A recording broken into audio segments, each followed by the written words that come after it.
my name is Grace. I'm one of the Adult Services Librarians at the Grandview Heights Public Library, and I'm here for one of our regular Friday morning book talks for adults. I've got two titles that I think folks might enjoy. I've got one fiction title and one nonfiction title this time. My nonfiction title is called A Death in Belmont by Sebastian Junger.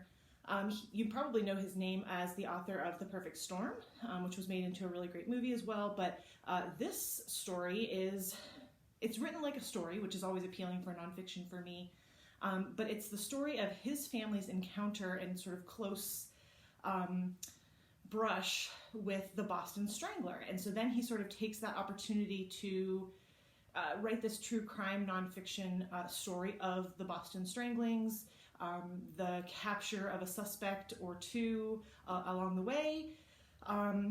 You know, having the family connection to it, it sort of makes it personal for him. So it's really interesting how he sort of ties together this sort of biographical element and the true crime sort of history of the Stranglings, like you might expect in a more traditional, true crime nonfiction. So this was really good. He's an amazing writer, and nonfiction is definitely his forte. So this is one of my favorite titles of his. Again, A Death in Belmont, the story of the Boston Stranglings. And then I also have a little bit more of a lighthearted fiction title, also, kind of mysterious. It's the first in this series. It's called The Baker Street Letters by Michael Robertson, and this is a fun one. It's the story of this barrister in England named Reggie, and his offices are located at the same address as Sherlock Holmes's address was. So he gets these letters sent to this fictional Sherlock Holmes character, and some people just don't seem to understand that he's not a real person.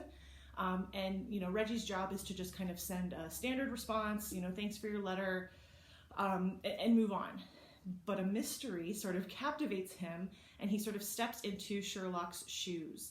And again, this is the beginning of a series. He finds himself doing this more than once. If you enjoy this one, you'll have some other stories to follow along with Reggie.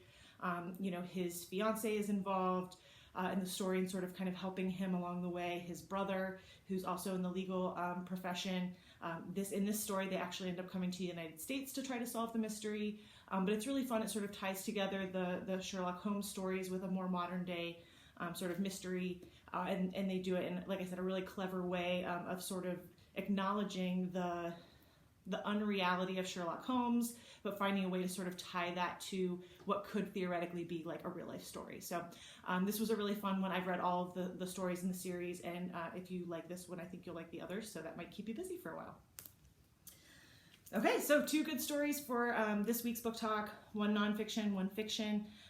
If you want to borrow either of these, just reach out to the library or request them through the app, GHPL. The library is open 7 days a week. We are open on Sundays. If you need some recommendations for specific titles just for you, reach out to us. We have a feature called Discover Your Next Read, where we'll sort of ask some questions about things you do or don't like, and then suggest some titles from our staff specifically for you. And hopefully we'll see you soon for a program.